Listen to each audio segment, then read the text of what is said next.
Hey, what is going on everybody? It is Nolan, or the Optimistic Gamer here, and welcome back to Crafted Chaos. We have one big goal for today, and that is to automate our Inferium Essence farm, or I guess all of our essences. The Mystical Agriculture farm, I want to automate that with the Create mod. We have some harvesters that we can use if we type in Create here real quick. We have a mechanical harvester that, when attached to an arm, will swing around in a circle and it will harvest all of our crops for us. So that is what we are after today. Then we can just have this run. I need to figure out why everything keeps reloading. I have a feeling I know what mod is causing it. I don't think it is the shaders. I hope it isn't anyway. But the mechanical arm will continue to harvest all of our essence for us, which means we can have a different essence planted or a different seed planted for each little section of this farm, so we just continuously get all of the essences that we need. And this is going to run on its own mechanical system. It will not be connected to our steam engine. It will instead be connected to a water wheel. So I've already gathered up what we will need for that, but we still have to make our 5 mechanical harvesters, which it looks like we are going to need 5 andesite casing and a handful of andesite alloys.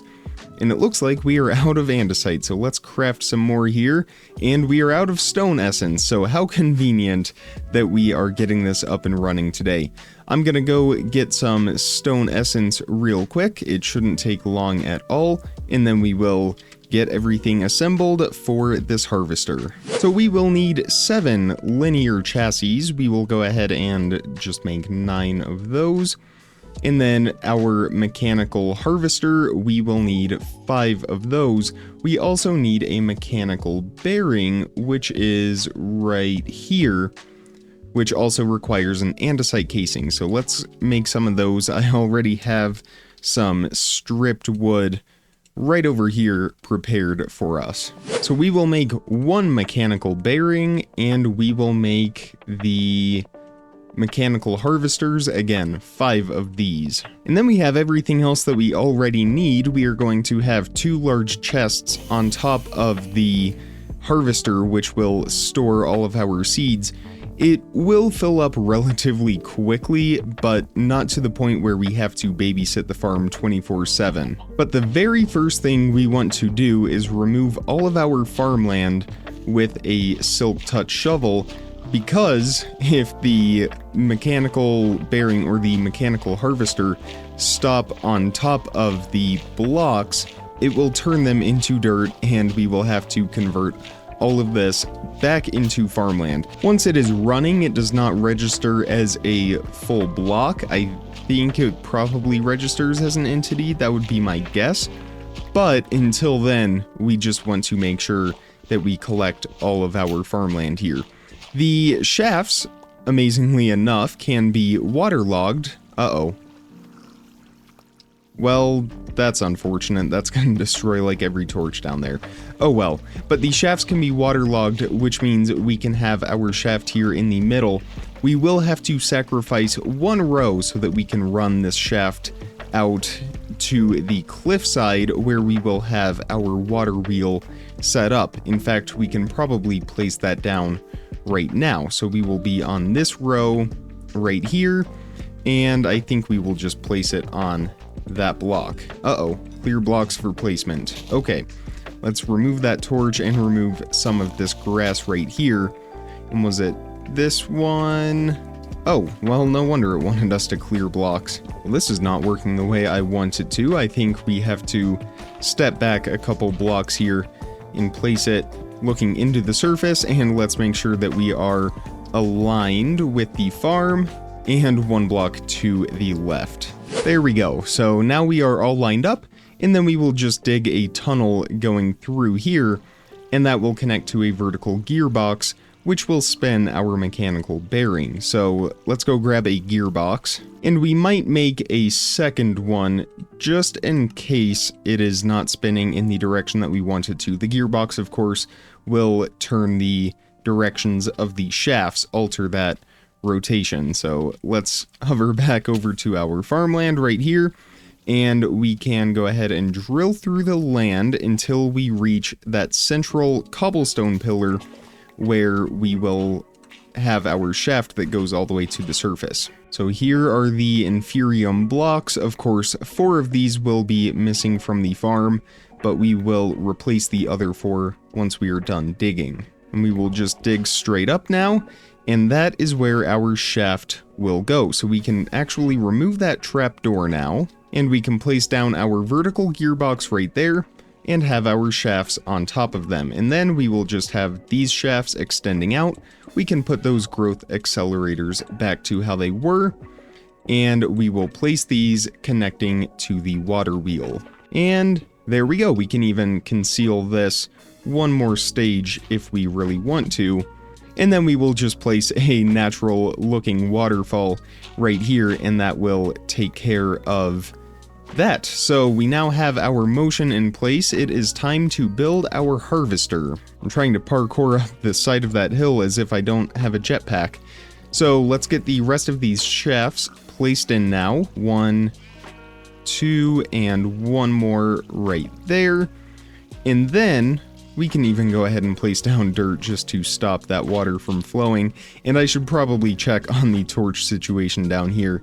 It is not looking too good. Alright, so that is all fixed now. Maybe I should put some trapdoors on top of here as a hatch. We'll do that here in just a moment though. So we have our water here in the middle. Now we can build the harvester. So the mechanical bearing will go down right here. And then on top of that, we will place our linear chassis. We will have that going like that. And then it will be connected down onto this row. Now I just have to figure out how to place this facing up, so we will just put down some blocks right here, making sure it is not our farmland, because again, we do not want to destroy that. And we will have that go 1 block past the farm so that it can reach those corners. So let's go ahead and place down our... Well, actually, I just realized we don't have to figure out the direction of the gearbox, because we can just make the water wheel spin as it is right now, and then we will just place the harvesters accordingly. So there it goes. Our mechanical harvester is now spinning, which means we need to place our harvesters right here. This is fun. We can ride the harvester as it goes around and keep an eye on our crops. But our harvester heads will be right on that block, facing that way, facing the west, so we can go ahead and scoop back that water. And let's get these harvesters placed down right here, 5 of them going across.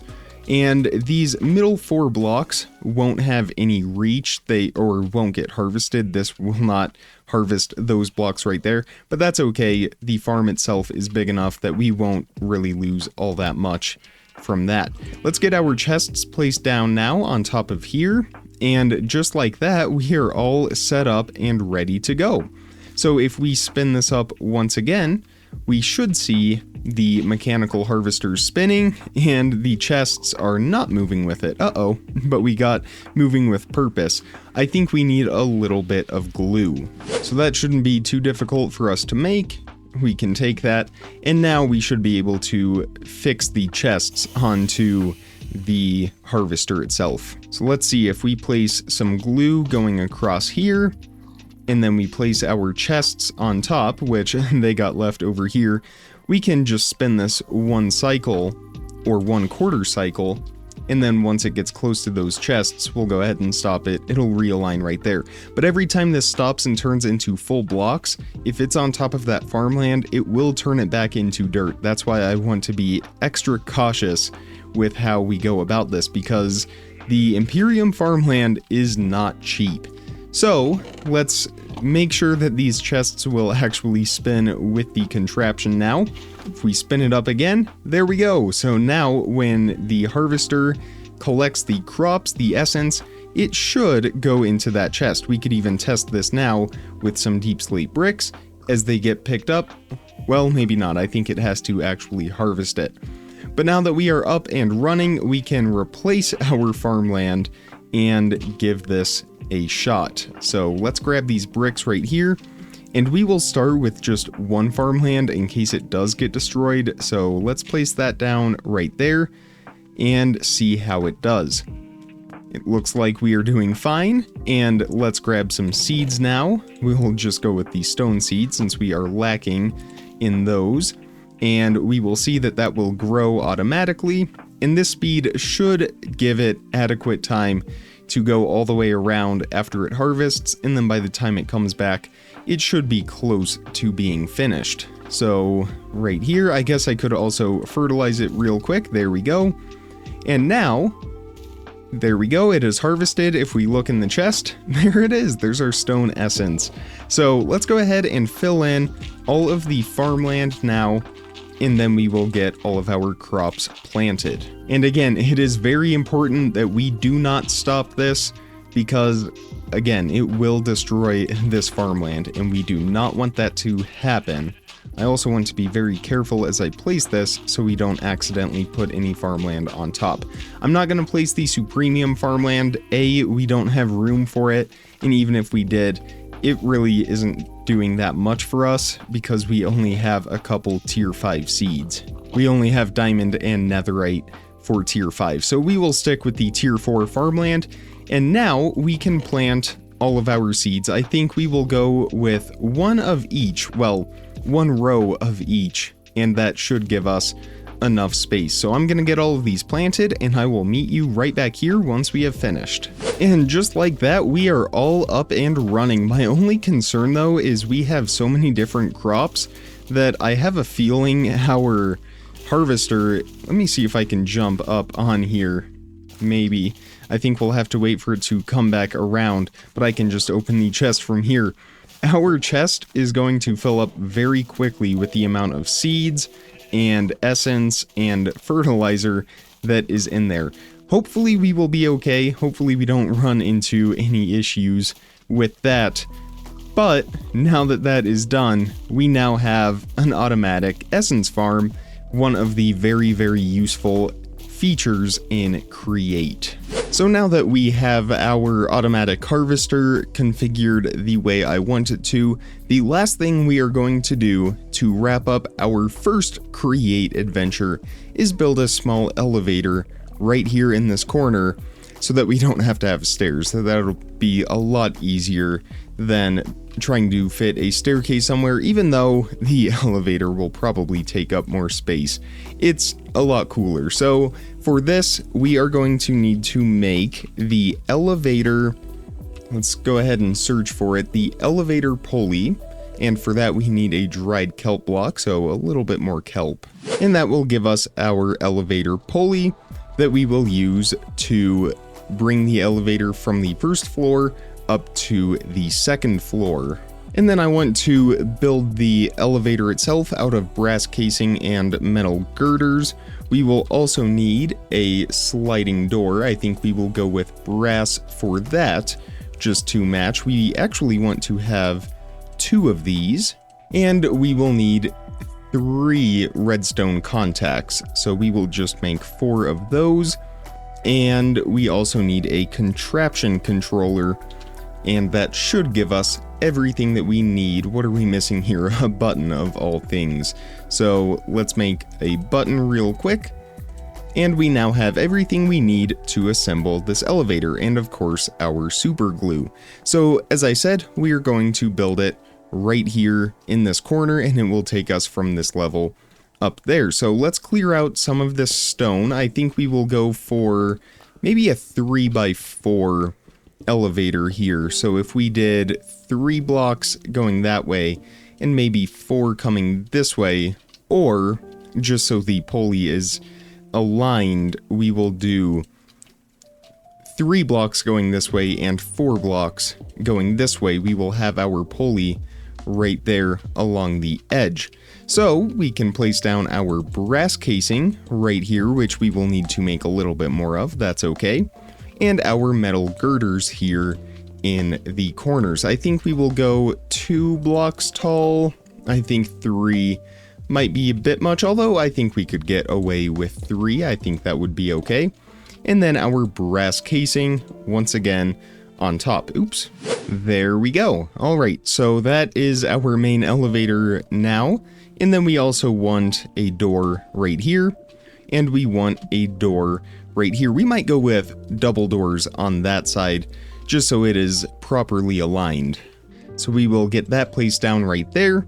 Our contraption control will go right here, and those do not connect going that way, but I wonder if we could place these sideways. We can. That looks pretty nice.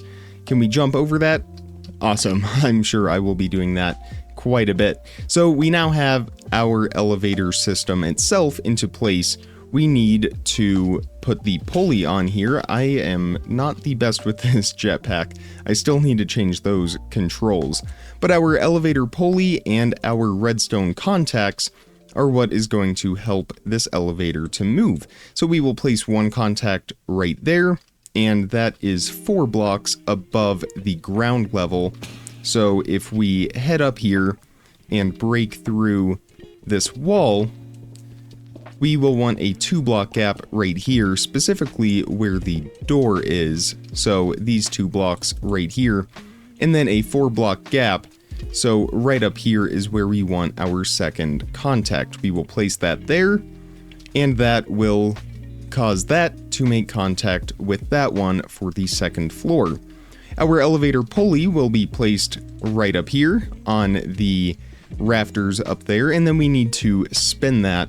But when we do, it will connect everything down here. Let's go ahead and glue our elevator together, and that will register this area of connect, glue some blocks into a group.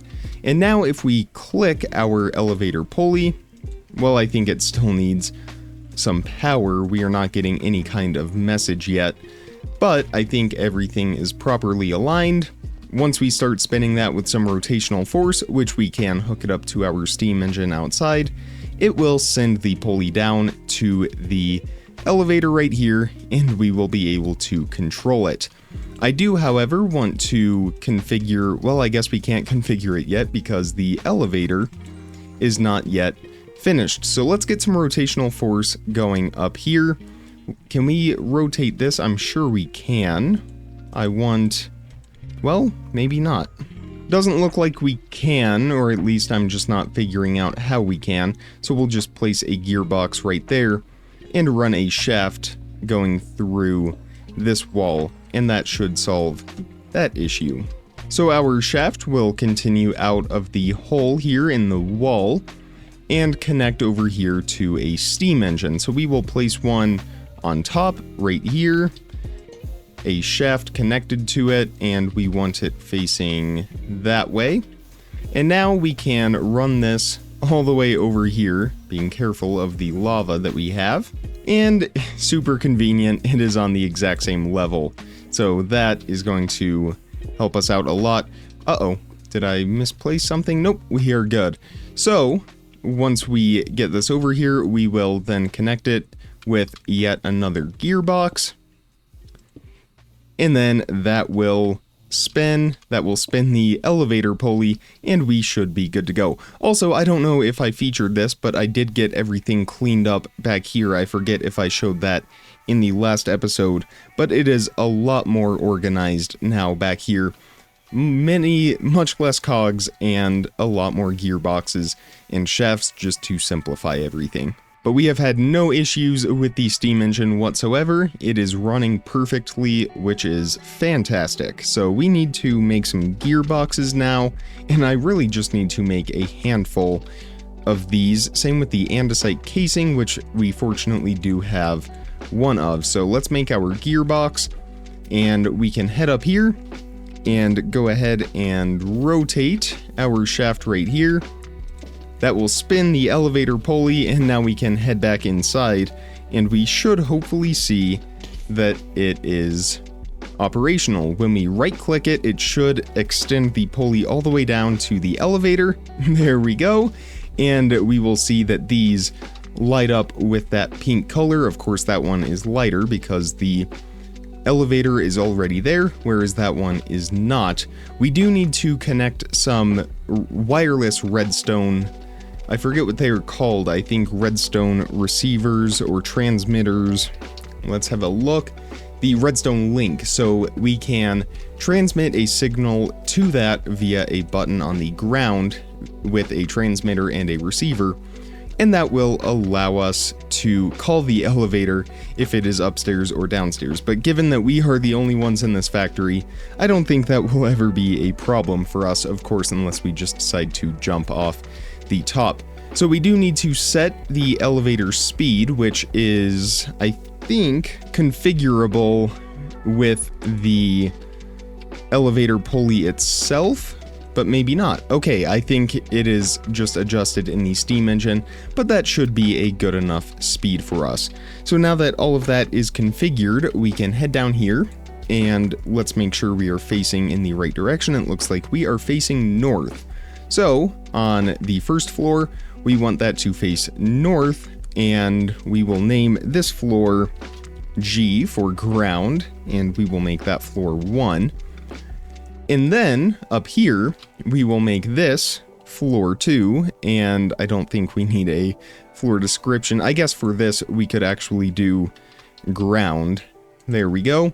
And we want this one to open east. And that is floor 2.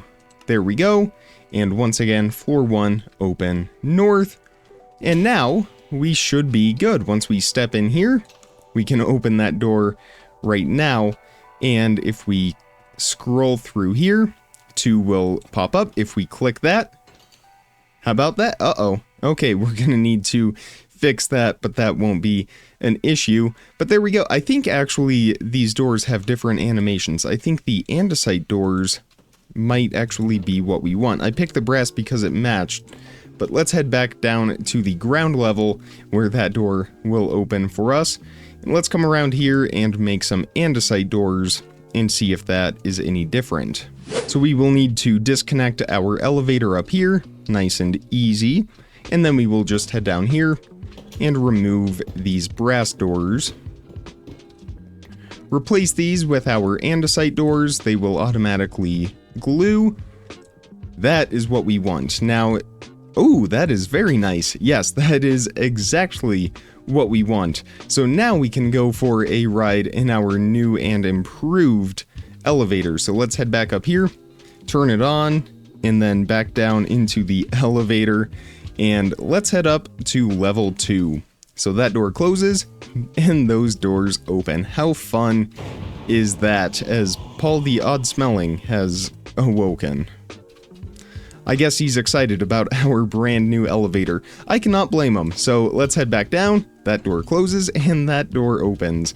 I want to add a couple more girders around the top just to complete the look of this. And then we will call it complete.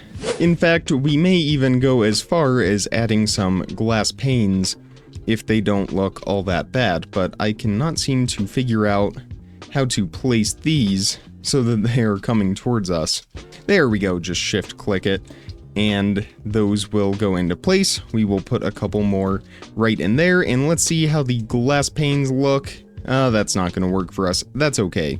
So now we have ourselves a completed elevator. Let's write it one more time, as it is all finished now. I guess we once again have to turn it on, but that is nice and easy with our jetpack. So the elevator in place.